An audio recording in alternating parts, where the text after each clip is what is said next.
पत्थर को साफ किया। अब ये आग जला दी और ये अब हम मसाले घोट लेते गाइस। हमारा मसाला तैयार। अब ये आटा लिया, तेल डाला और इसको रोटी बना लेते गाइस इसकी। ये हमारी रोटी तैयार। अब इसको सेक लेते। वाह कितनी औसम लग रही है यार गाइस।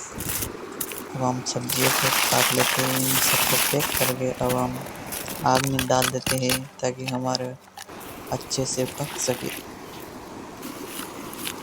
ये हमने मिट्टी छाप दी और ये हमने आग में रख दी।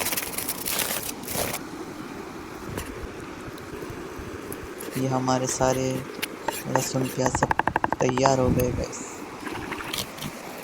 और करते हैं एंजॉय। वीडियो पसंद आए तो प्लीज़ लाइक एंड सब्सक्राइब।